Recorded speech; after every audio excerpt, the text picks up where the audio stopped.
Hello everyone, मैं हूं देव परमार। आप देख रहे हैं मेरा यूट्यूब चैनल टीचिंग आइडियाज़। आज मैं एक और लेक्चर के साथ हाजिर हुआ हूं और ये लेक्चर जो है वो 9th क्लास की बायोलॉजी का फर्स्ट चैप्टर जो चल रहा है, इंट्रोडक्शन ऑफ बायोलॉजी, उसका जो टॉपिक चल रहा है लेवल ऑफ ऑर्गेनाइजेशन।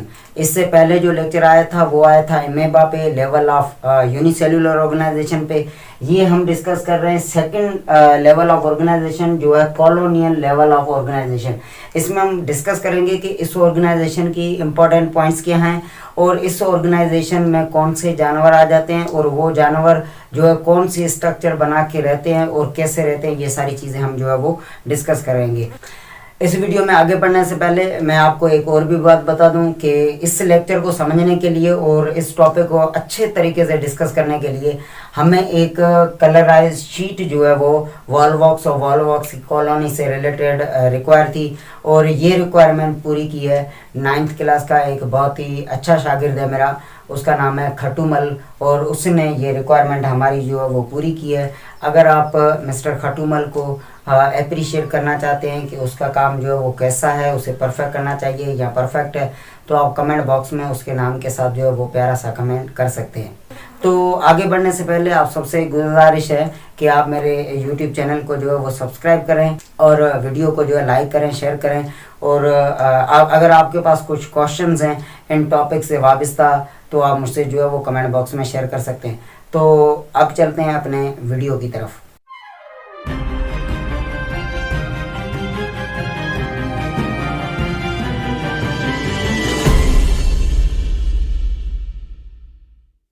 इस लेवल ऑफ ऑर्गेनाइजेशन में जो जानदार आ जाते हैं वो सारे एक सेल पे मुश्तमिल होते हैं, लाइक एमेबा जो हमने प्रीवियस टॉपिक में डिस्कस किया है।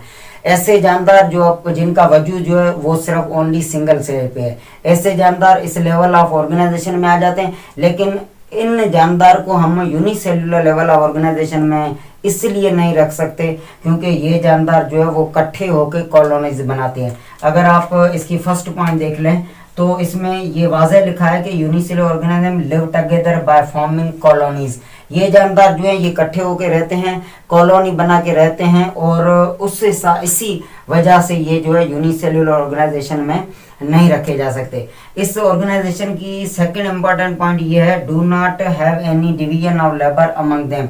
कॉलोनी के अंदर जो है वो वॉल्व या इस लेवल ऑफ ऑर्गेनाइजेशन के जानदार जो है वो इकट्ठे होते हैं, लेकिन उनका किसी भी हिसाब से किसी भी काम को एक दूसरे से शेयर करना या एक दूसरे का काम करने में कोई इनका जो है वो इंटरैक्ट नहीं है। ये हर एक सेल अपना काम या हर एक यूनिसेल्युलर ऑर्गेनिज्म इस लेवल ऑफ ऑर्गेनाइजेशन का अपना काम अपने सेल से करवाता है।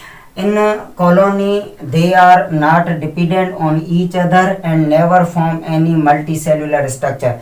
कॉलोनी में जब इतने सारे इकट्ठे सेल होते हैं तो एक तो ये अपनी ज़िंदगी खुद ब खुद अपने सेल पे बसर करते हैं। दूसरी बात कि ये अगर इकट्ठे हो चुके हैं तो अब इकट्ठे होकर एक मल्टी सेल्यूलर कोई एक लेवल बना लें तो वो भी ऐसी जो है कोई भी लेवल जो है ये नहीं बना सकते। ये अकेले रहते हैं लेकिन ये इकट्ठे हो चुके हैं।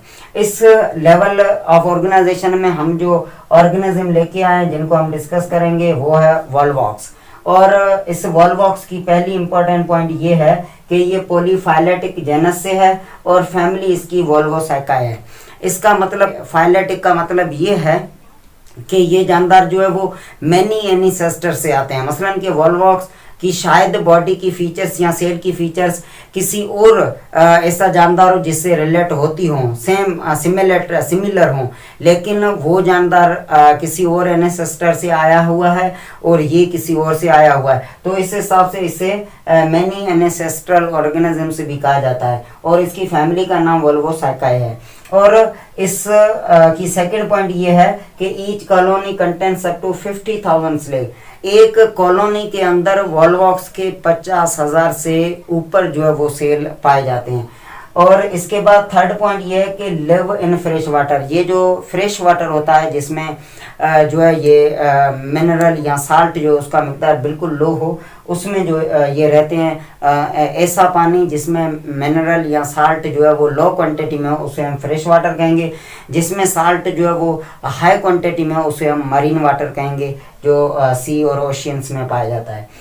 फर्स्ट रिपोर्टेड, इस वॉलवॉक्स को सबसे पहले जो है वो देखा या जो है आइडेंटिफाई किया, दरियाफ्त किया, वो एंटोनी वैन लेवानोक थे, जिन्होंने 1700 में जो है इस जानदार को सबसे पहले रिपोर्ट किया कि ये भी एक क्रिएचर है। इसके बाद ये ग्रीन हल्जी हैं और लिव इन कॉलोनी। ये वॉलवॉक्स जो है are important for many aquatic ecosystems. जैसे हमारी धरती पे जो ये लैंड इकोसिस्टम है, इनमें प्लांट जो है वो बहुत बड़ा रोल प्ले करते हैं लाइफ को जो है कैरी ऑन करने के लिए, सब जानदारों की। तो इस हिसाब से जो एक्वाटिक इकोसिस्टम है, जो पानी वाले जो माहौल है, उनमें ऐसे जानदारों की बहुत इम्पोर्टेंस है, क्योंकि ये जानदार वो इकोसिस्टम संभालते हैं। वहाँ पे गैसों को जो है वो कंज्यूम करना जो दूसरे जानदार वहाँ पे रिलीज करते हैं, और ऑक्सीजन जैसी जो है नायाब गैस जो है पानी के माहौल में वो जो है प्रोड्यूस करना, उनको अवेलेबल करके देना, इनका जो है वो काम है, जैसे धरती पे जो है वो प्लांट करते हैं। तो इस हवाले से, और लास्ट पॉइंट इसकी ये है कि harmless for human because do not produce any toxic substance. इनसे जो है इंसान को कोई खतरा नहीं है, ये जो है हार्मलेस है, ये कोई भी ऐसा एक टॉक्सिक सब्सटेंस कोई भी जो है वो पैदा नहीं करते। अब चलते हैं हम डायग्राम की तरफ, वहाँ पे ये सारी चीज़ें देखेंगे। अगर आप सबसे पहले हम एक वॉलवॉक्स की स्टडी करें तो आप देख लें कि ये वॉलवॉक्स का जो शेप है, ये सबसे पहले आप देख लें ये स्फेरिकल है, ये एक सिंगल वॉलवॉक्स है, और इसके सेल के टॉप से अगर आप देखें तो 2 फ्लैजिला पाए जाते हैं। ये फ्लैजिला वो हैं जो वॉलवॉक्स को मूव कराने में जो है बहुत इंपॉर्टेंट रोल प्ले करते हैं। इसके बाद अगर आप फ्लैजिला के नीचे देख लें बेस में, यहाँ पे आपको एक कॉन्ट्रैक्टाइल वैक्यूल मिलेगा। ये कॉन्ट्रैक्टाइल वैक्यूल वो है जो एक्स्ट्रा वाटर या जिस्म की जो वेस्ट प्रोडक्ट या नाइट्रोजीनियस जो चीज़ें हो या वेस्ट प्रोडक्ट जो, उनको सेल से बाहर जो है वो निकालने का जो है रेस्पॉन्सिबल ये होता है। और इसके अलावा पानी का मिकदार और बाकी चीज़ों का मिकदार कितना बॉडी में रहे और कितना बाहर निकले, ये भी इस कॉन्ट्रैक्टाइल वैक्यूल की रेस्पॉन्सिबिलिटी है वॉलवॉक्स के सेल में। तो इस हिसाब से ये कॉन्ट्रैक्टाइल वैक्यूल जो है पानी के आने से ये जो भर जाता है, और जब पानी बाहर निकल जाता है तो ये बिल्कुल एक डॉट जितना छोटा हो जाता है। तो ऐसे ये एक्सपेंड होता रहता है, फिर से कॉन्ट्रैक्ट होता है, एक्सपेंड होता है, तो इस वजह से इससे कॉन्ट्रैक्टाइल वैक्यूल कहा जाता है। इसके बाद आ जाता है, अगर आप थोड़ा सा नीचे लिख दें, ये रेड डॉट जो नजर आ रहा है, इसे आई स्पॉट कहा जाता है। ये वो प्लेस है वॉलवॉक्स के सेल में जहाँ से ये सनलाइट को जो है वो ट्रेस करता है और सनलाइट को जो है वो कैच करता है। इसके बाद ये ग्रीन पार्ट जो भी आप देख रहे हैं, ये सारा क्लोरोप्लास्ट है, और इसमें क्लोरोफिल पाया जाता है, ग्रीन पिगमेंट जो फोटोसाइंस को जो है वो कैरी ऑन करने में बहुत ही इंपॉर्टेंट रोल प्ले करती है। इसके बाद अगर सेंटर पे आप देख लें तो ये न्यूक्लियस है, और आपको पता है न्यूक्लियस जो है वो हर सेल का जो है वो हेड होता है, ब्रेन का काम करता है, और सारी जो एक्टिविटी है उनका रेगुलेटर और कंट्रोलर होता है। इसके बाद ये वॉलवॉक्स है। अगर आप इससे नीचे ये तस्वीर देख लें तो ये वॉलवॉक्स की एक कॉलोनी है। जैसे कि ये यूनिसेलुलर है ऑर्गेनिज्म और ये कॉलोनी बना के रहते हैं, तो इनकी एक लेवल जो है वो एक अलग हो गई।